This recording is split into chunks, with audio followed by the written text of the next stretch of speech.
I would just like to thank all the San Franciscans from all over the city who voted in favor of this project. I know it's always been reported that this was a Hayes Valley thing, but actually it wasn't. It was neighborhoods all over the city and groups all over the city who supported it. And it's wonderful to be a San Franciscan where people from one neighborhood cares about people in other neighborhoods. So that's what made this a success. I'd also like to second what Robin said. I'd like to recognize Alan Jacobs and Elizabeth McDonald again, because they should be up here too, because without their vision and their design for this boulevard and the beautiful Hayes Green, this never would have, we never would have had this. We would have had something much, much different. So they deserve a tremendous amount of credit for this. It never would have happened without them. Thank you very much.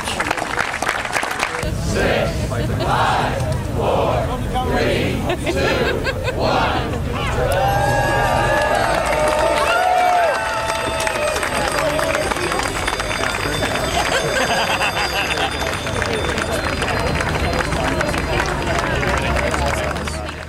This park here is actually a very successful park. You can see there are a lot of different kinds of users here. We see bicyclists coming through here, we see skateboarders coming through here, we see people walking their dogs, we see people having their lunch. There's a children's play area on the other side of the park. Well, I never thought there were kids in this neighborhood. Now I walk by here at all times of the day. I came by here at 7 o'clock last night, and there were kids all over that play sculpture. So it really is a draw for the neighborhood. It gives the neighborhood some sort of focus. So it really is a great success. And I think it's a nice ending for the boulevard and a nice ending for this sort of saga in the history of San Francisco. Patricia, yes. We think we know how to spell your name, but just give us your name and spell it for us. Patricia Walkup. And your relation to the project is? Well, Robin Levitt and I were the co-chairs of all three of the initiative campaigns, and I actually founded the neighborhood association and did the kind of basic organizing that kind of got the project started, the campaign started. And we're standing out here today, and to me, and I think probably to you, it's very beautiful. Quite a change from the way it used to look. Absolutely. This used to be completely riddled with crime. It was a place for drug dealers from all over the state of California to come. And it was a crack neighborhood, and we knew that as long as this freeway stood, we were never going to have any permanent success with eliminating this crime. Has this been a partnership? Well, we at first had the support of the environmental organizations, and then I think that helped a great deal. But what really did it was support from the neighborhoods throughout the city. This was a really true grassroots these were truly grassroots campaigns.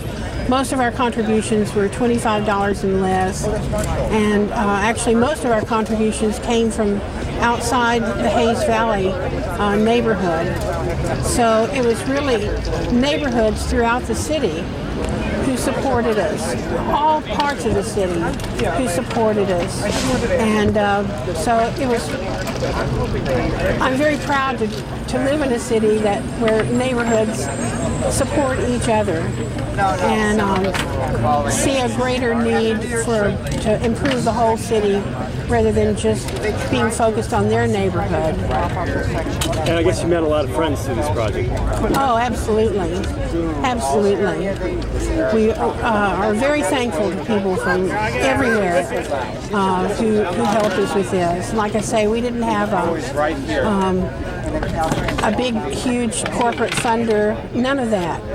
And it was just small campaigns, the work of individuals throughout the city who really cared about trying to improve the city that made this happen. Is this the end of it for you, or do you plan to? Oh no, still... this is just the beginning. Because as you see, we have all these freeway parcels to build on, and we recently had an architectural competition to try to raise the bar on the level of architecture. So we're really looking forward to seeing that. We're looking forward to being able to provide affordable housing, and we're really looking forward to creating living streets on all the alleyways that intersect the boulevard, so that we can add to what we have at the Hayes Green and make all of our alleyways gathering spots. One of these days, people will come to this neighborhood to see the alleyways, which used to be just full of crack dealers.